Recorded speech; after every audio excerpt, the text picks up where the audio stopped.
Welcome to the Ambulance Who's Looking at You webinar.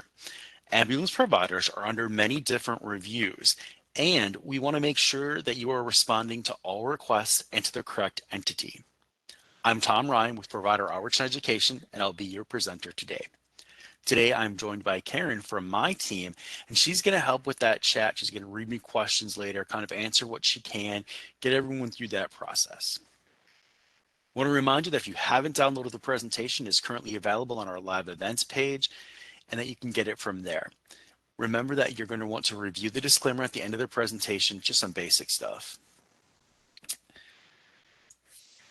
What are we talking about today? This is on slide 2. Today we're going to ensure that ambulance suppliers understand who is medically reviewing their claims. The key thing here is who's medically reviewing. This class is not targeted at going through everything that should be documented. We'll talk a little bit about it because it is part of medical review, but getting through all the documentation components is not part of this class today. We have done that class in the past and we will do it again in the future. The agenda for today, just some basics. Who's doing reviews, what types of reviews, what are we looking for, that type of thing. Then we'll actually talk about the contractors and entities doing the reviews. And then we'll explain what some of them are looking for. Now, again, that is a high-level explanation. It's not that in-depth, detailed section. We don't pull documentation up and say, here, let's review the statement. Here, let's review the narrative. That's not what this class is really designed for. I will, though, encourage you and give you different tips and things like that. I would like to encourage you to put information into the chat if you have a question. I can't answer the question if I don't know what it is. Let's start there. A couple of things that you want to be aware of. When we talk about this class today, these objectives and this agenda, it is done for both private ambulance companies billing on a CMS 1500 claim form or 837P transaction. It is also going to incorporate any information for ambulance companies billing as part of a facility. These are billed on an 837I transaction or the UB04. Because the review entities will look at both sets of claims, it doesn't change who's looking at you. So I want to make that as clear as possible. The next question that I want to address, I'll address in a very broad statement. This is not for Medicare Advantage plans. Medicare Advantage plans are a different part of Medicare. They have separate regulations, and so there are separate things that go with each plan. If you have questions regarding Medicare Advantage plans, you do need to contact the plan individually. Karen and I cannot answer those. We work for traditional fee-for-service Medicare in Jurisdiction 5, Iowa, Kansas, Missouri, Nebraska, and the Part A UB04 billers, 837I billers across the nation, and J8, Jurisdiction 8, which is Indiana and Michigan. Right. Let's start with some basics. We got some really high-level questions. Again, I do have a couple people who did tell me they were new, so I need to kind of get some basic definitions and basic information out there. Otherwise, I'm scared I'm going to lose those people as we go along the way. So for some of you, this will be just a simple review, great information, but please feel free to ask questions as we go. First thing I needed to know is that medical review isn't just defined as a person reviewing a claim. CMS uses this term on a broader spectrum. There are automated medical reviews. What happens? What is that about? Well, if you think about it, we can look at a claim and see that the same procedure code was billed by the same provider or a different provider for the same patient on the same date of service. That procedure code, in this case an ambulance base rate and mileage code, has the same origin and destination. So we have duplicates. That's an automated system at it. We also have to check for valid procedure codes. Along with those procedure codes, we do have to check to make sure that they are payable.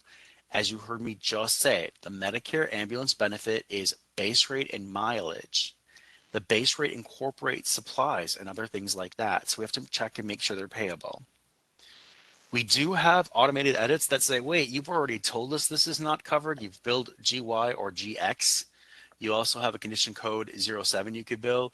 Any of those, stop right there. Nope, don't go any further, because that means that the condition code, or I'm sorry, that means that claim is non-covered by Medicare. It doesn't meet the definition, and we'll talk more about that as we get into some of those viewing tips. Now, I know I put local coverage determination on here, and I use that more to tie to associated services for ambulance reviews. There are some times when an ambulance review is associated to something else. What are you taking them there for?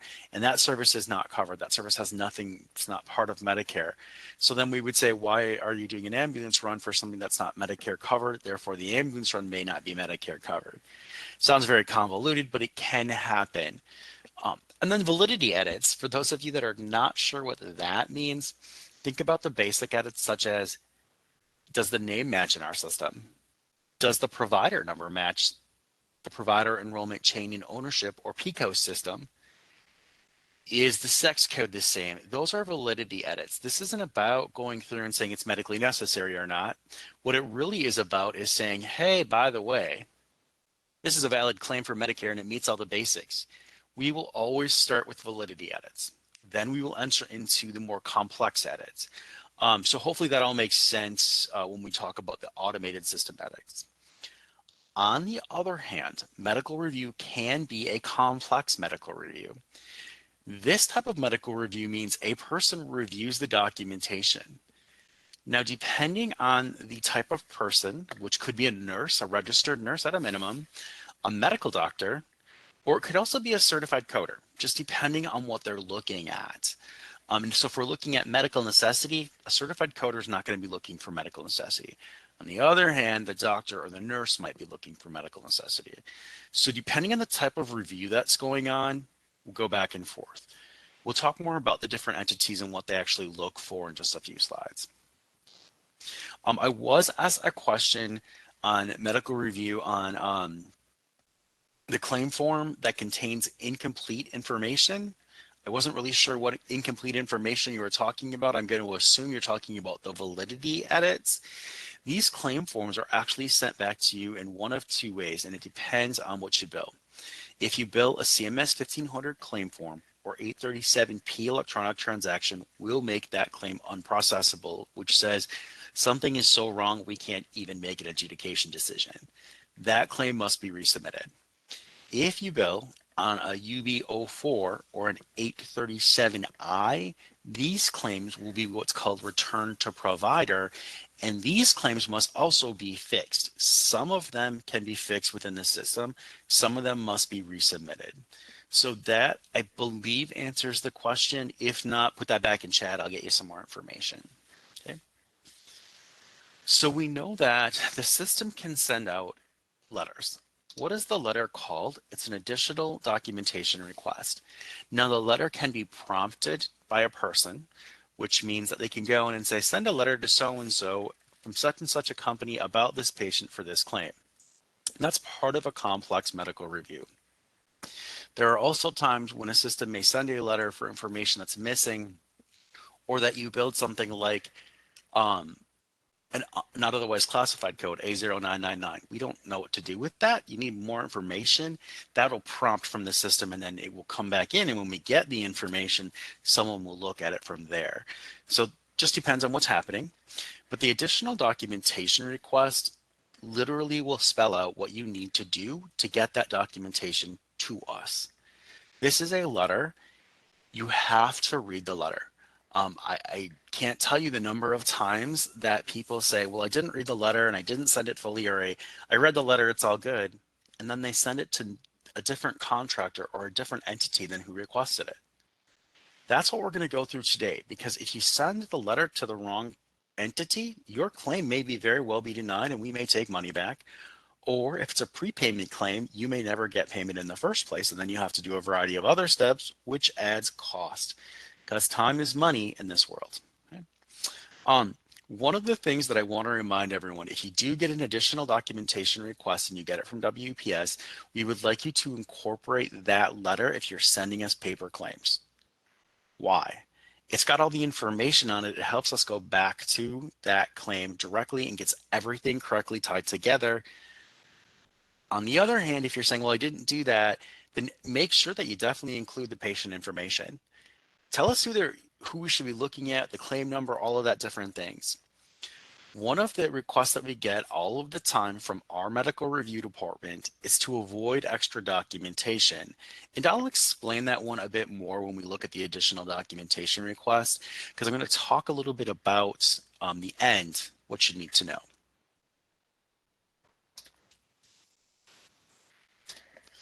So additional documentation request responses. How do you do this? If you notice, the first one for WPS is our website, and this is always our recommended way of doing it. You can upload the information directly into the secure net access portal. Again, the recommended way of doing it. You can also send it through ESMD, the electronic submission of medical documentation. You could fax or mail it. For these options and more specifics about these options, we do recommend reading an article on our website, and it's called Responding to Medical Review Additional Documentation Requests. The link is down here on the bottom. I do want to show you where it is because it's such a key important thing. If we don't get this in correctly, we will not tie it to your claim. If we don't tie it to your claim, you're not going to get paid, or we're going to take money back. So on our website, which is wpsgha.com, go to Topic Centers, right here at the top. Now again, make sure you're in the correct jurisdiction because the addresses can change. So go to Topic Centers. From there, which one are we looking at? And it's who's medically reviewing you. So let's go ahead and look at that one. Right here, highlighted on the top of this page in the body is responding to medical record additional documentation requests. This is important because how many days do you have to respond? That's told to you right here. So we open it up and it'll go through all the different informations and the ways to respond to WPS.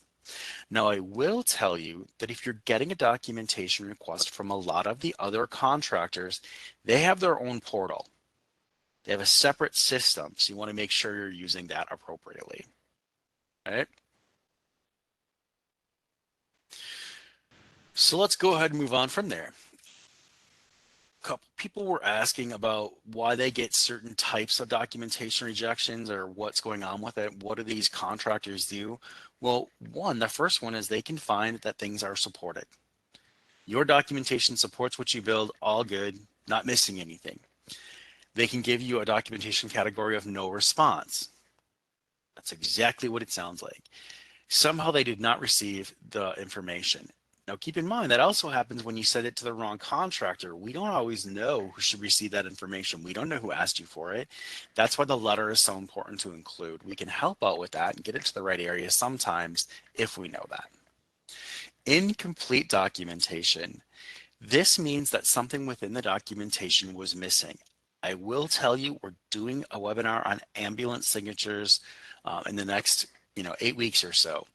That is one of the elements that is missing because there is more than one signature that's required. So incomplete information would say, I got the chart, I can read the run sheet. Here, great, there's a beautiful narrative, but I don't have a signature from ... So that would be incomplete information. Coding not supported. This could be something as there was no BLS2 procedure done, but this would support an it's a ALS2 procedure done, but this would support an ALS1. That is coding not supported. It could also be something on a mileage code that said, hey, you billed us this many mileage. However, Medicare says it should be this many mileage. Not medically necessary is exactly what it sounds like.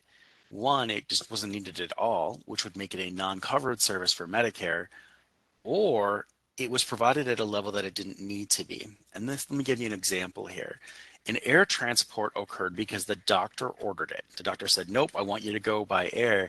The EMT got there, did a full evaluation, and it doesn't support the air transport. Now, there's a variety of factors that go into that, and I don't want to get into all of those right now, but that would be not medically necessary. The transport can be medically necessary if it had been done by ground, but because of the level of care done, the air transport wasn't medically necessary. That's a medical necessity type situation. Hopefully that does make sense to everybody. Again, if you don't, please put some more information in chat. The last category is my favorite, and it is other. So everything else goes into that one, and we don't really have examples of that. It's not used as often as you think. A lot of the categorical stuff is put there because those are the basic errors, and this is what we find. Okay.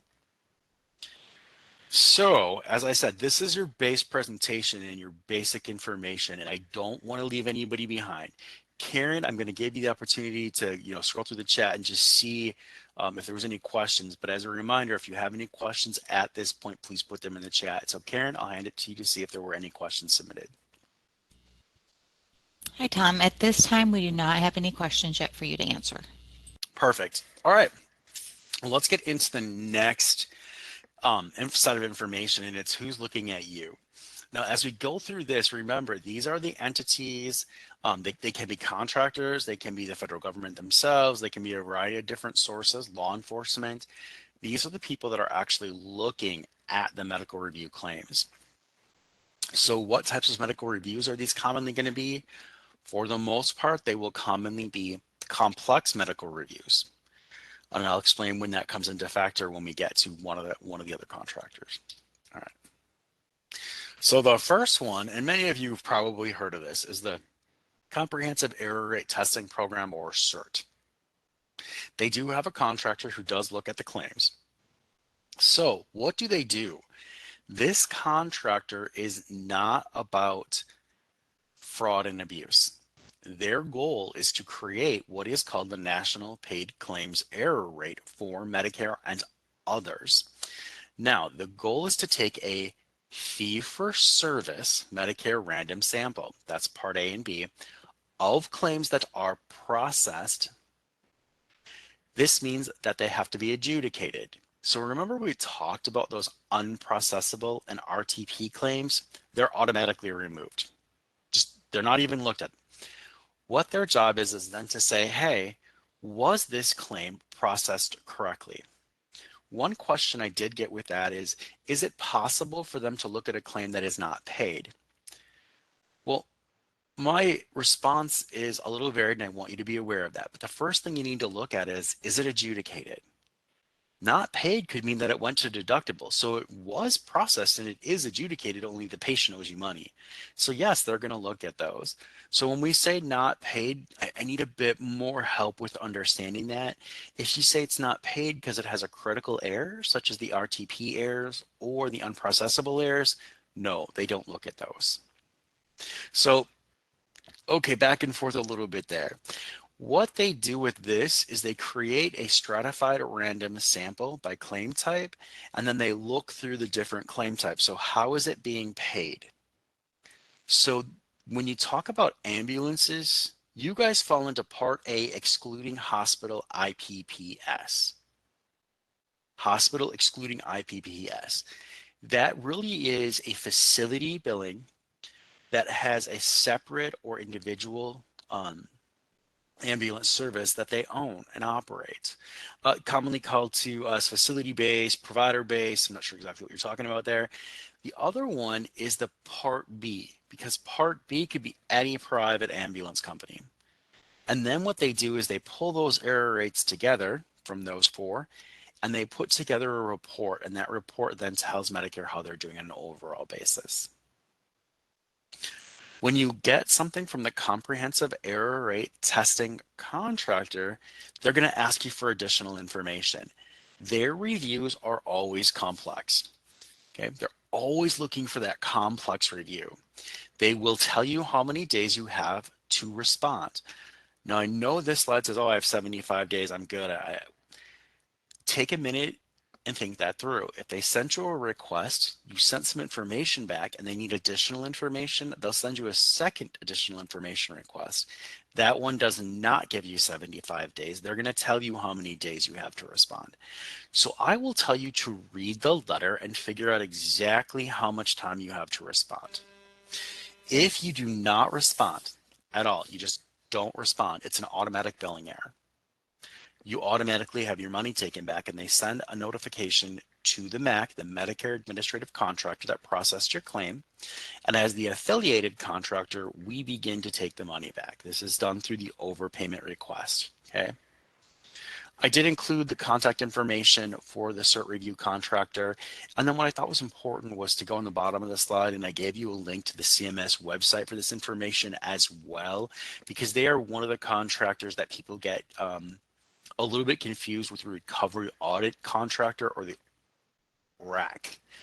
And we'll talk more about the RAC in just a moment. What I want you to remember when you look at the CERT documentation, when you look at the CERT contractor, this Empower AI is not targeting you specifically. I've actually had providers say, I've never heard of them and we've never had to deal with them. It just means you've never hit their sampling. Other providers, and they swear that there's a target on their back for this one. We actually talked with one ambulance company who's like, I swear there's this huge thing. And then I found out that they're the only ambulance company within a large radius. So they're rural, they have a variety of ambulances, quite a few, and because of the coverage district, they're billing a lot more claims. Well, that means they have a higher chance of being put into the population for claims that are picked. So those are just some couple of scenarios and questions, and hopefully we answered all the stuff that was submitted on the CERT documentation contractor. The next one is the Medicare Administrative Contractor, or the MAC, and this is the contractor who has to process your claim. We also are the contractor that will do things like provider enrollment, appeals. So we'll talk all about those different things. When we're talking about what they're reviewing for ambulance claims, it is a pre and a post-pay review situation. Not sure how many of you guys have heard of repetitive scheduled non-emergent ambulance transport prior authorization program, or RASNAT prior authorization. This program is something that you can do. It's an option, and if you don't do it, then your claim will fall into medical review. And it's based on certain key factors on the claim, saying, hey, I do more than a certain number, and there's a variety of pieces of information. We're going to take a look at that information in just a moment. They also do what is called targeted probe and educate. Now, they are the WPS medical review area here at our company. Okay. Then there's a separate area that is in appeals. It's a separate set of nurses, separate set of clinicians, all of that information. And they do the redeterminations, which are your claim denial reviews or the overpayment appeals as well. And that's a redetermination on a claim denial or an overpayment. So there's a lot going on with medical review. Now, the appeals reviews are always post-pay, after the fact.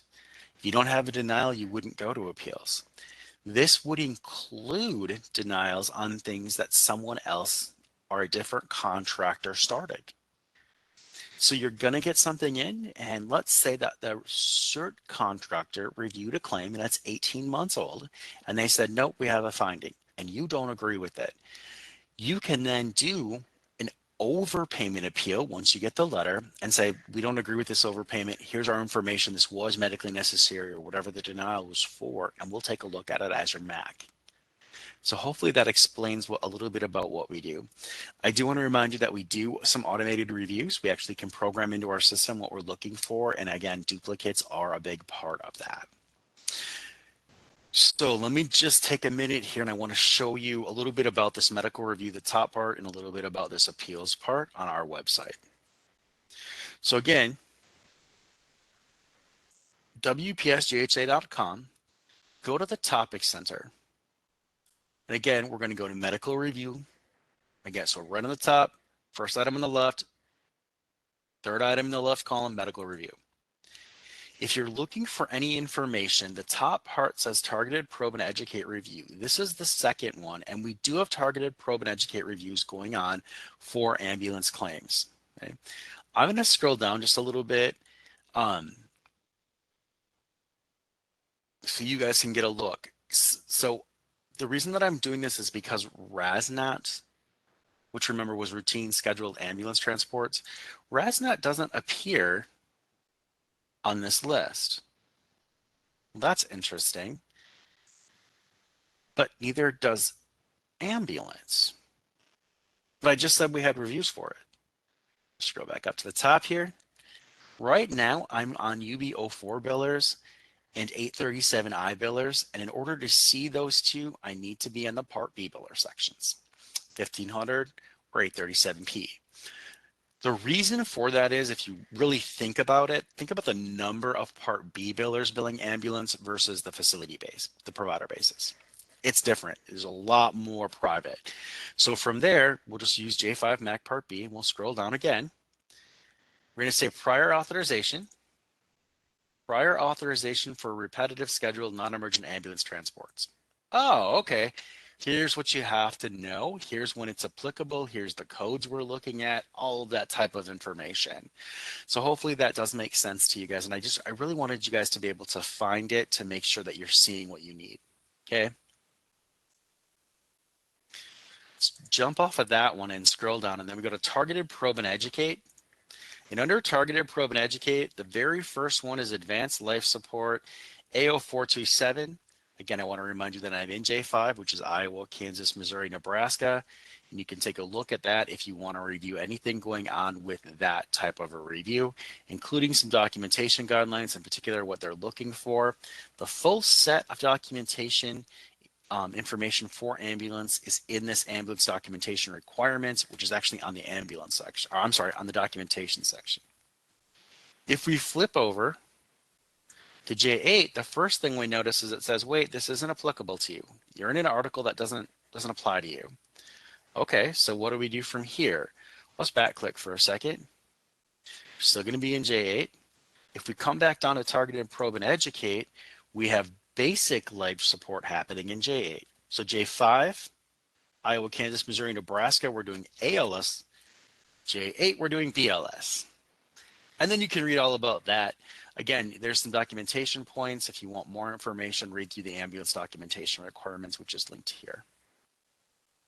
So that's what the MAC is doing. At the same time, we want to make sure that you are aware that, again, you can file an appeal on an overpayment or a claim denial, and this is done through a complex medical review as well. So if you go to the appeals area, it's going to be a completely different section, and you look up the information here, because we're talking about a redetermination. You can also just use the how to appeal a claim determination section. If you read through any of this information, it will help you understand what we're looking for, the time frames, all of that. So that is something that we will do. That one of the first things we do have to check is to make sure that you're within 120 days. Now, I know this says a claim determination. Here's the difference. On a claim determination, we use the adjudication date, the date on your remit notice. On an overpayment, we use the date on the overpayment letter to establish that 120 days. That's the initial determination for an overpayment. A little bit about that. Hopefully that kind of helped everybody. Again, I'm going to jump back to the PowerPoint here. We are going to move on to the next slide. So we should be on slide 12. There is something called the Office of Inspector General, and previously they've done ambulance reviews, and they've actually been looking at a variety of different information. One thing I want to let you know is right now, all of those reviews are done and closed. That's phenomenal, but it doesn't mean in the future they can't do that. The Office of Inspector General is under the Department of Health and Human Services and is the exact same level as the Center for Medicare and Medicaid Services. One of my favorite terminologies that someone uses for them is they're the legal watchdog under the Department of Health and Human Services. That is a great way to put it. Their job is to make sure that things are being paid correctly and in compliance with the standards under the Department of Health and Human Services. So they actually do reviews. They'll look at the automated reviews we have in place. Are they working? They'll look at the complex reviews and are they working? They'll do their own complex reviews. It just depends on what they're looking at. I personally find it super useful. If I was wondering if they were looking at me, I would come out and I would just do a search. I like to just type OIG Workplan because they will tell you exactly what they're looking at and when it was established and when it started. So here's what I'm looking for. If I come right down here, you can see I've obviously been in my OIG Workplan. And you can go through and then, you can read all about the work plan. You can look at the archives. You can see the current projects. I'll just view all projects. And then there's a variety of filters that can take place. is there an ambulance one? Audit of ambulance supplemental care. This is CMS. If we open it, we find out what it applies to. So some states have implemented uncompensated care programs. So this is about Medicaid. That's why I said there's no active ones for Medicare right now. I just wanted you to see this so that you're aware that they could be looking at you. They're not right now, but they could in the future. Next, we'll jump back and we'll move on to the next contractor. Now, this contractor is a little different than the CERT contractor because this is the recovery audit contractor under the recovery audit program. There is nothing random about what this contractor looks at. So a couple people has questions on that. This is a targeted review. How do they target that review? They actually propose to CMS to look at things, whatever that happens to be, and then CMS approves it. They must have data to support why it's a risk to the trust fund. So they do both automated and complex reviews. What they're really looking at is how to save the trust fund money, avoiding fraud and abuse, and then looking at the different items that go with it. There are two contractors, and it's performance and captivity. And they really are based, where are you located? So are you in Iowa, Kansas, Missouri, Nebraska? Are you in Indiana or Michigan? And then that will base who you have as a contractor. So you want to make sure you're well aware of that. And that's what this little link down here will give you. It's on the CMS website. Now, I will tell you that when we put this program together, there was some there was some complex reviews going on. I don't know what was happening there. I was flipping a little bit and it was moving without me doing anything. So these complex reviews are looking at medical necessity and documentation requirements. They are looking at both non-emergent ambulance services, ALS and BLS, but they're also looking at air ambulance. That means that they're really specifically targeting that. The last level they're actually looking at is specialty care transports. So they're really looking at the spectrum of it. I'm going to show you where to find out more about these reviews in just a moment, but I want to bring up the non-complex reviews or the automated reviews as well. Now, the reason that I chose to break them up is to let you know that there are things they're looking for within the system. So for instance, did the ambulance run go through and not get caught for skilled nursing facility consolidated billing? Unbundling is what that's called. It means that we're separately paying for something we shouldn't. Is it not caught for ambulance during an inpatient stay, which again is a form of unbundling? The hospital has to bill it or the facility has to bill it. So there's a variety of things going on between these audits and these edits. And these are the automated ones, right? These are not the complex ones. That's why I said audits and edits, right? Let me show you where you can find these lists in case they add more or take more away or whatever they're going to do. So first of all, we're going to start off on the CMS website. If you want to make it really easy, search RAC approved. What that's going to do is bring up the approved RAC topics, which is what we're looking for. The reason that I do that is because it's not in Medicare. It's actually in data and research up here. And I'll show you how to navigate there in just a second. But you can then bring up the approved topics list, put ambulance in, and it will narrow the search down to all the different ambulance ones. Now keep in mind, it's going to narrow it by provider type, and laboratory and ambulance do go together in some cases. So you may read and go, wait, we don't do that. That's a lab code. That's because the codes can be ambulatory or ambulance in some situations. So now if you said to me, I don't want to have to do that search, Tom, help me get there. Okay, so let's go back to cms.gov, right at the beginning, cms.gov. Instead of using the search feature, you can type data and research right here in the top. Then if you scroll down, what am I looking for? And this is where you're going to come in and you're going to look at the different audits. Sorry, I don't know why. There we go. So monitoring programs, and then we're going to go to Medicare fee-for-service compliance, and you can read through a variety of different things. Here's the review contractor directory, which will help you out. But if we scroll down, here's the recovery audit link. Recovery audit link. Targeted probe and educate, we did talk about that, so you could read about that if you wanted to. Just depends on what you're looking for. What it will do is move you down into the body. So by selecting this, it's just a fast link to get down into something here. What does it bring you to? So for instance, for this, then you can say read more. And then it will open up this actual list that we just are I'm sorry, this drop down, and you can read all about the program, the states, the, where they have their information, so you can send documentation that's on their websites. But then it also goes through the list. Hopefully all of that made sense. I know it's a bit more complex and complicated, but it is something that we want you to be aware of. The next contractor is the Supplemental Medical Review Contractor. Great reference for this one, and a question that came in was, is this a special contractor? And the answer is, really, it is a special contractor. It's different than a lot of the other ones. They do have a goal to lower the improper payment rate and protect the Medicare Trust Fund. The difference is CMS assigns them projects based on vulnerabilities. As an affiliated contractor for the Supplemental Medical Review Contractor, we don't always know even what they're looking at. What we do know is we get told, hey, there was an error on this service. This is the reason. Take the money back. Oh, okay. So, yeah, we send you a letter. Give us our money back. What do? I don't agree. I don't think so. You do the appeal on the overpayment letter. So I don't have a whole lot of projects that they're working on right now. It's not like publicly information, but they do look at data, and this is a CMS data task.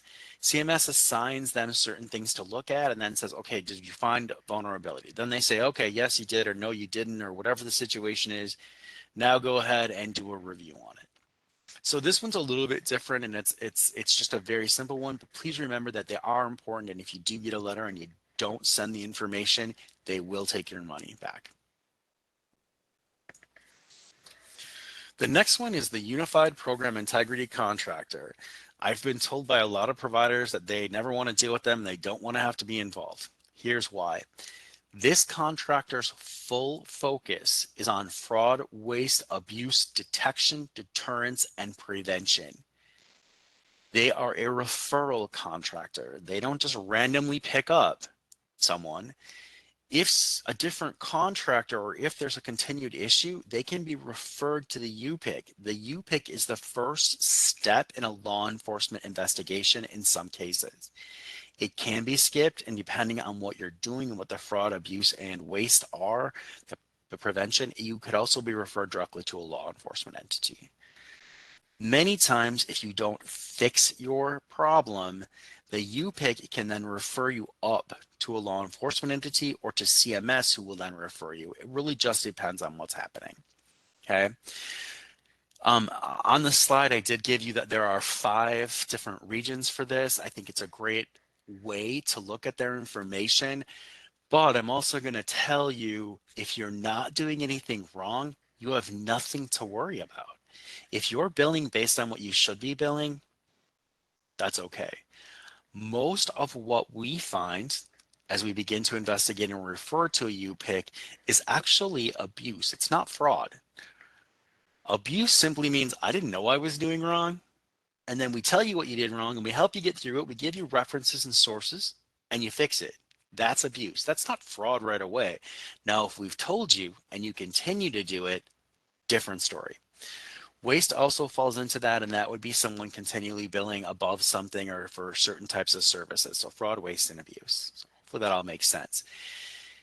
Again, this is not someone that you're going to regularly deal with. It's not an entity that says, yes, I want to review you and I'm going to do information. Here's what we're going to see. No, it's something that's going to be a referral up program. I do want to move on to slide 18 for you and let you know that there is a review contractor entity. A lot of people ask us questions about the review contractor, and I think what happens is they're not sure if this is a real contractor.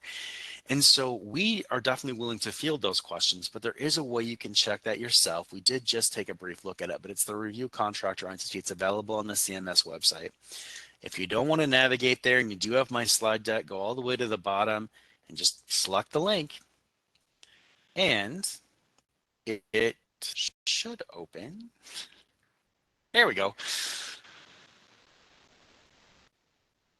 So then you can go through and kind of read everything you want, find out about any of the given states, and you can say, I want to know about a state. I'm just going to use Indiana. It's the first one. And then it'll say, okay, who's looking at you? Here's your SMRC. Here's all of the different contractors that you might want to be aware of. I think this is a great place to start if you're not sure who should be looking at you. Okay, great place to start. Again, if you want to navigate, start with data. Come down and be like, what do you need again? Monitoring programs. Okay, and then we can look at all the different stuff that's in here, and this is where we can find that map right here. It's the second to bottom link on the left side. It'll get you to the map. Right. So just a couple of different ways to get to the same thing. Some people would like to bookmark this map. Great, do that. If you don't want to use the drop down, you can always just say, hey, I want Iowa. Good, and it's going to tell you all the different things you need to know about the state of Iowa. So it's just a good, fast way to move through those different states and things like that. So, again, that's the review contractor directory. So when you're not sure where you're going, stop, take a minute. If you're not sure if that's a real contractor or if you're getting something different, take a look, check the CMS website to be sure before you respond. All right. I was specifically asked about response times. How long do I have to respond? What are the timeframes to complete the reviews? So each one is a little different, and that's why we put this slide in. So the CERT, you have 45 days to respond. That's great. But then they have 60 or 120 days to complete a review, and this is based a little bit on their responses. Max, we have 45 days to respond to us. You have 60 days for a post or 30 days for the RASNet prior auth. So that's why it's 30 or 60. OIG, you get 30 days to respond, and the OIG does not have a set time frame to complete a review. As a matter of fact, if nothing is wrong with that claim, it may sit and you may be like, what happened with it? We don't know either because there was nothing wrong with it. So they're continuing the review. A recovery audit contractor, you have 45 days to respond. They have 45 days to complete the review. Now, keep in mind, when we say to respond, that means, hey, wait a minute, it could take up to 90 days. That is very true. SMRC 45 and 60, and UPIC 30 and 60. So we put this in because I think the person that was asking the question was a little confused over which one they should follow, and the answer is you follow the one for who sent you the request. Who sent you the request? Someone did ask about a level 4 response, which is the Department of Appeal Boards. You do have to file them within 90 days. The Department of Appeal Boards does have timeframes to complete their decision within, which I think it's like 60 days, and I don't know that off the top of my head, but that's a level 4 appeal. And then the next one is the judicial review, which is a level 5 appeal. You still have to respond. You get a certain number of days to respond to them, but keep in mind there is, again, no set time frame. It's not like they have to complete it within 30 days. That doesn't happen that way. You get put on a court docket, and they'll get to it when the court docket assigns it. So that's why some of those are not included in here because they do work slightly differently, but we did want to give you the basics of this. All right, so this is the next section, which is obviously where everyone had the most questions. One of the ones that I was asked was, when they audit, what are they looking for? And that's really within the documentation itself. So first, write this down, complete and legible. Okay, start there. If they can't read the documentation, they can't understand it and they can't go forward. That also includes acronyms. There are some people, not just paramedics, but medical professionals on an overall basis, who don't use standard acronyms. Please define those for us if you have one that does that. Once it's complete and legible, then we begin to look at medical necessity. And is this service medically necessary?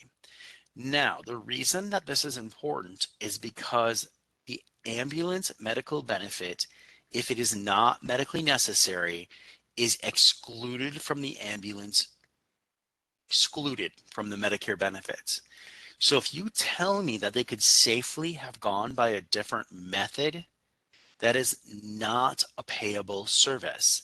That's why you have to put one of the modifiers or the condition code on the claim. Now, do you have to bill that claim? No, if it does not meet Section 1861 S7 of the Social Security Act, you don't even have to bill a claim unless the patient says, I want you to bill that. Okay, then you got to bill it because the patient said, I want you to bill that. So what we're looking for there is one, methods of transportation is within that. And so methods of transportation means it has to be a transport. Treat no transports do not count for Medicare.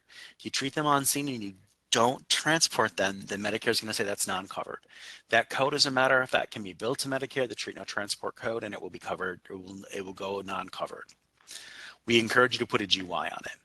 It also says contraindicated. And that's where we use that and we say, according to the federal government, hey, is there a different means they could have gone by? Then guess what? They should have gone by ambulance, even if that means wasn't available. So it's 3 a.m. There's no one to drive the wheelchair van to take that patient to the hospital, but it's not medically necessary either to have gone by ambulance. They could have gone safely in the wheelchair van. It's not available. Well, then it's not contraindicated to go by ambulance. We're not saying the ambulance transport shouldn't occur. What we're saying is it's not part of the Medicare benefit package.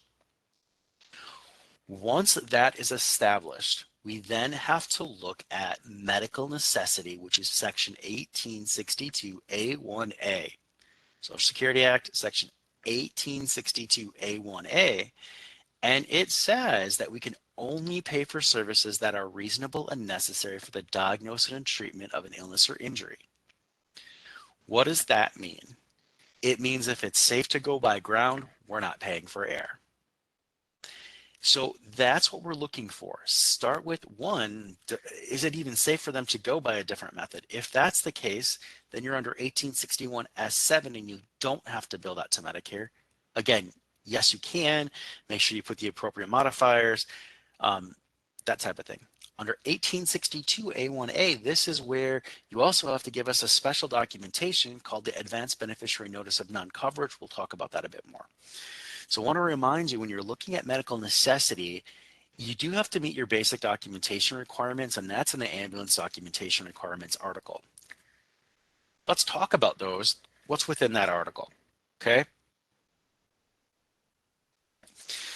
One, do you have a dispatch reason? This sounds very basic, but how many of you have ever had your EMT show up, or maybe it's a paramedic show up, and they're like, I was sent here for this, but the patient's walking around with their bags packed and what? So what they're saying to dispatch and what they're saying in the assessment, which is when you get there and you talk to them, it's two different things. How many of you have ever been dispatched because the patient had a heart attack, except you go there and they've been dead for a week? Maybe not a week, maybe you're not sure how long, but they're definitely not someone that's going to respond. So there's no medical reason for the transport. Okay. That's the type of thing that we're looking for when we say dispatch reason versus what's part of the EMT assessment. EMT assessment quite literally is performed by an emergency medical technician. We'll talk more about that in just a little bit. Remember, CMS defines an emergency medical technician at 3 different levels. Even if your state defines paramedics separately, CMS says it's EMT-B, basic, EMT-I, intermediate, or EMT-P, paramedic. So when we talk about it, when we say EMT, it's all 3 of them. One of those levels has to assess the patient. We do need a run sheet. Now, a run sheet is anything.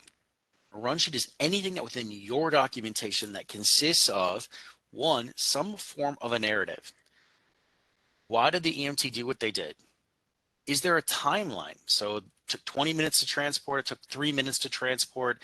During that time, we gave an IV, we gave oxygen, we did this, we did this, we did this. What's the timeline?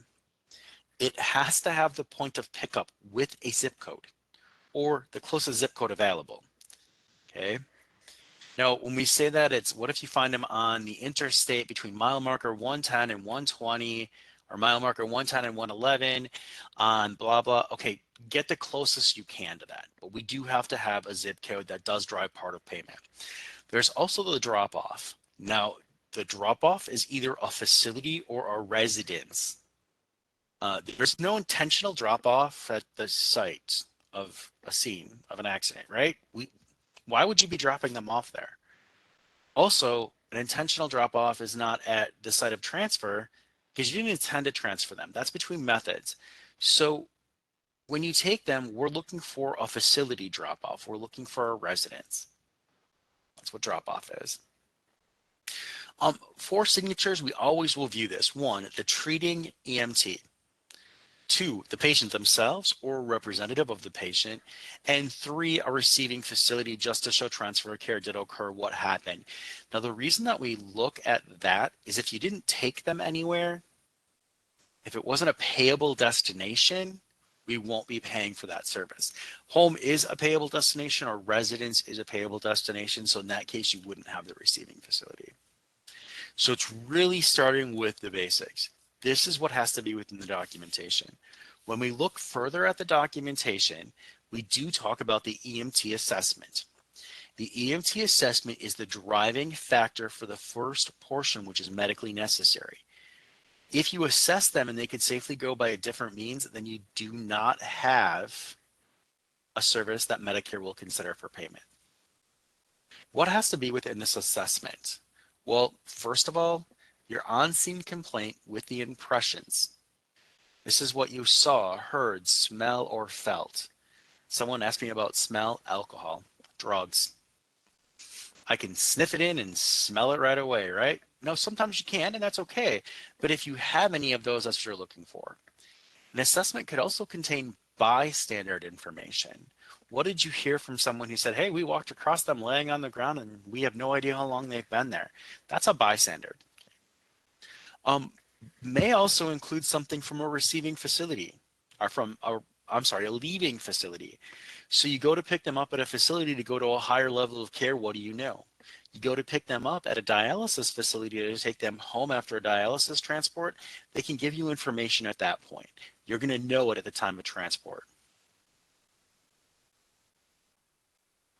Known information on the patient, whatever you happen to know. Some people are what my friends likes to call a frequent flyer. She's an EMT, and she says they're frequent flyers.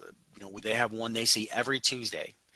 And I was like, what? And she's like, oh man, if she doesn't get a phone call from her daughter on Tuesday, she has a panic attack and calls every Tuesday.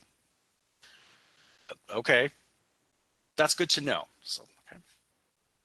What are some things that we look at for possible documentation? 1, the physician certification statement.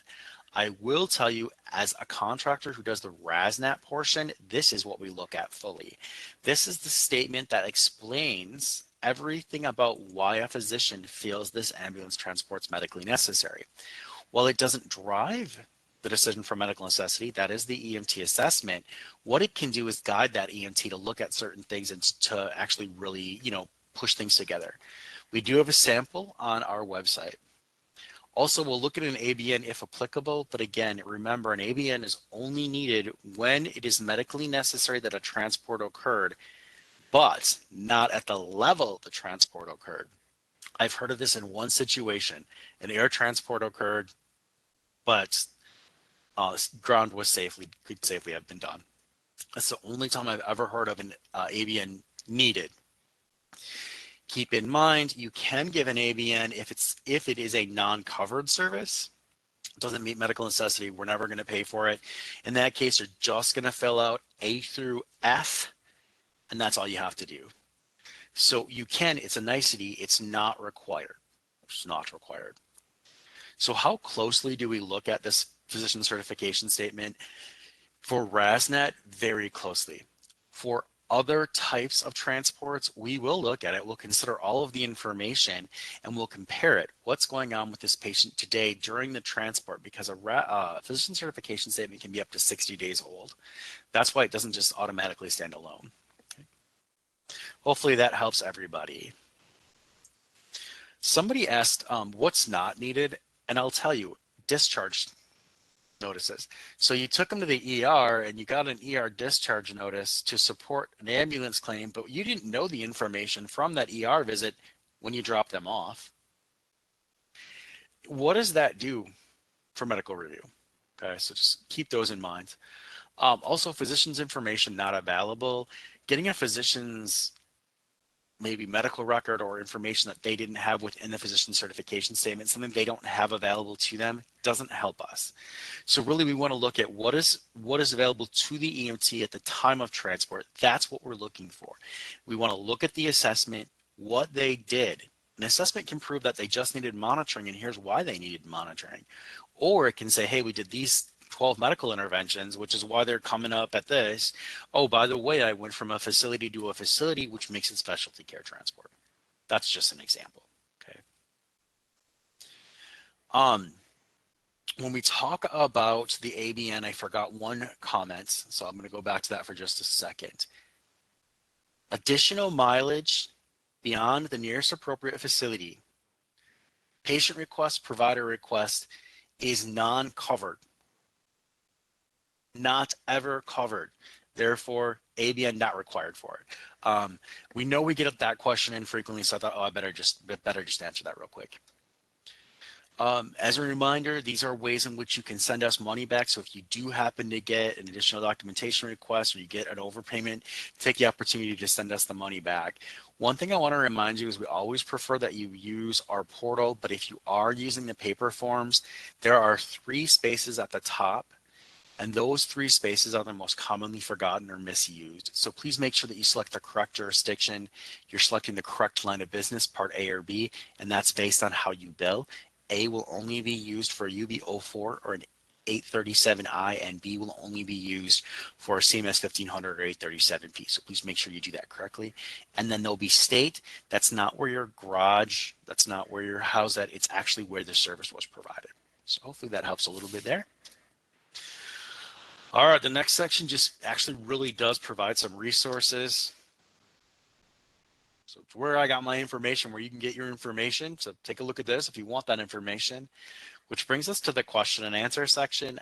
I do not have time to go through the question and answers. What I will do, though, is take any questions submitted in the chat and these questions, and then we'll email you stuff back. Okay, so we'll email you some stuff out just to get everything answered. I apologize for running out of time on that. Let's go ahead and move on. Again, as I mentioned earlier, you will be asked to take a survey. The survey is how we did with this education, how WPS is doing overall, and two other situations. So there's only 4 questions. You can opt to take additional questions and give us additional information, but that's always your option. So really, we encourage you to take the survey. Karen's going to give you a link. When we close out of the webinar, you're going to get a little pop-up box right here. And then you're going to get an online survey if you're listening to this in Encore. When this pop-up box occurs when we close out of the webinar. So I want to remind everybody of that. And it's not spam, it's not malware, something like that. Please take our survey. So in a few minutes, you're going to receive an email asking or thanking you for attending. Don't delete it. Read it. It has a certificate on the bottom that has contact hours, and that's what's needed for CEUs. We don't issue CEUs, we issue contact hours. So you need to make sure you keep that. If you listen to via phone, you're going to want to follow the next set of directions. So if you're only listening via the phone, I didn't gather your email address, here's what you need to do. This will also work for follow-up questions. In the next 7 days, you can email us at wps.gha.education@wpsic with the subject line ambulance reviews. Once you put that in, then what I need you to do is in the body, tell me what you want. Hey, here's my follow-up question. Hey, I need a certificate. Here's my phone number. 10-digit phone number, area code has to be there. That's what we have to check our logs with. We'll get that back out to y'all, okay? So if you submitted a question or you didn't get the answer because I worked it in and you want me to specifically answer something, go ahead and put that in to the follow-up email as well. So I would like to thank you for listening. I know I did go a couple minutes over. I apologize for that, but we wish everybody a great day and you may now disconnect.